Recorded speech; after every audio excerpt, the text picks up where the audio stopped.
my name is Jennifer Tarango, and today I'm going to share with you the 5 steps to identifying your target audience.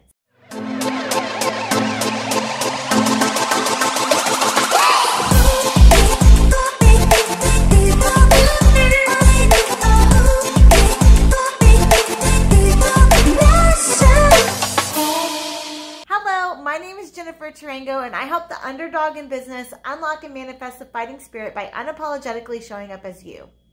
If you haven't clicked that subscribe button yet, make sure you do that right now, because I will be here every Thursday giving you more tips and tricks on how to grow your online or network marketing business through social media. Before we dive in today, I wanted to make sure that you know that I am doing a free challenge in my free Facebook group on how you can start growing your business, making new friends, making new connections on social media. It's a love bomb challenge. I'm going to teach you how to compliment and connect and take cold leads and turn them into warm prospects in a matter of just a few days. So this is a completely free challenge, 5 days of just straight value, giving you action steps and video trainings every single day. You'll have resources, PDFs, everything you need to really dive in and start growing your business on social media.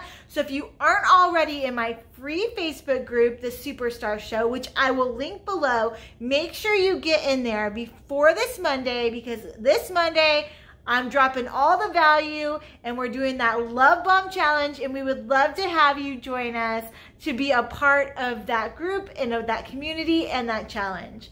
Okay guys, let's dive in. Today I'm sharing with you 5 steps to identify your target audience for your network marketing business. So the first thing you want to do is come up with their personal information. So how old are they? What gender are they? What's their name? So you can get really specific with this. Sometimes it's helpful to name your social media BFF, right? So your target audience is your social media BFF.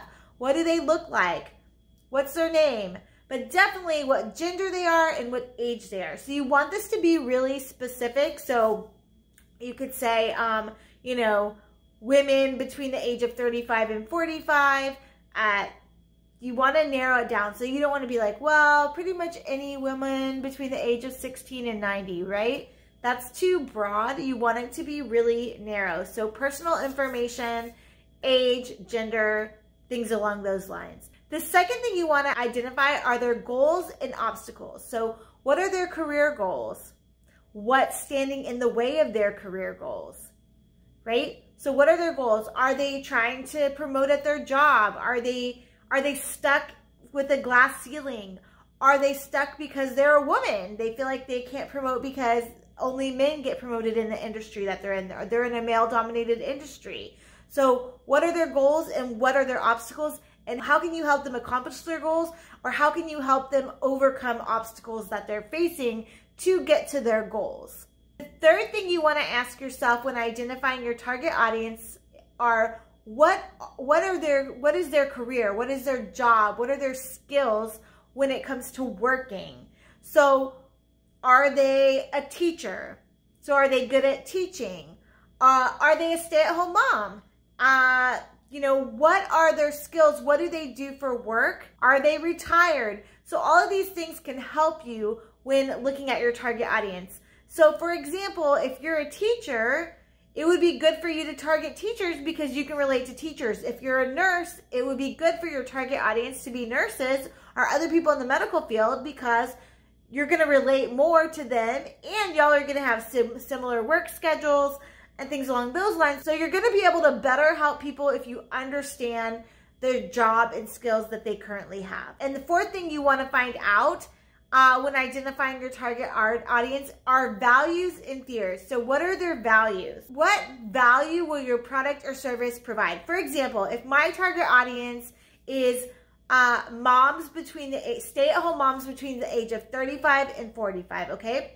So when I started in network marketing, I had been an entrepreneur, and then I wasn't an entrepreneur anymore, and I wasn't making my own money, and I didn't have goals, and I felt really isolated. So I can talk to other moms who used to have a career that are now stay-at-home moms and share with them the value of joining a network marketing business. You're going to get to make your own money again. You're going to get to work your own schedule. You still get to stay home with your kids.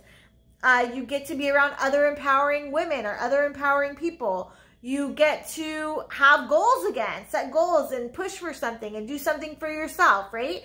So what value, if you're selling weight loss, what value, does your product or service offer this person? If you sell skincare, you need to know what value that you're providing. And then their fears, what are their objections going to be? So a stay-at-home mom, an objection might be, well, I need to talk to my husband because I'm not making my own money right now. So I'm going to have to get the money from him, right? Or or somebody that's working full-time, a nurse, might say, I work 12-hour shifts. I don't have time to do another business, right? So what are their objections? What are their fears? What's going to hold them back from saying yes to what you're offering?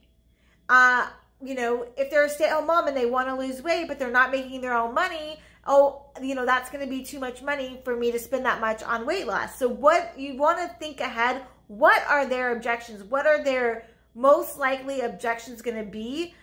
Because that's going to help you know in advance what to be prepared for. Fifth thing you want to ask yourself when identifying your target audience is what platform, social media platform, are they most likely going to be on? Because if you're trying to invest all your time really showing up on all these different platforms, it's going to be really hard to grow because you're spreading yourself so thin. So if you can really identify where your target audience is, where they're hanging out, and really focus on that platform, and then just repurpose content from that platform to other platforms, then you're going to grow on the platform where your target audience is a lot faster. So those are the 5 things that you want to ask yourself when you're identifying your target audience, so you can have a really clear picture of who you're talking to. So when you're creating your content, it's laser focused at the person that you just described when you answered these 5 things. Okay, guys. I hope this was super helpful. If you found value in this video, go ahead and like, share, and comment. So today, comment and tell me who your target audience is. So who are you talking to? And make sure it's super specific. I would love to know who's your target audience. I want to know that you have a really clear picture of who you're talking to, who your target audience is, because to create content that provides value for those people, you need to know who they are, where they're at, and what their needs are. And make sure if you haven't clicked that subscribe button yet, you do that right now, because I will be back here next Thursday giving you more tips and tricks on how to grow your online or network marketing business through social media. Okay, bye.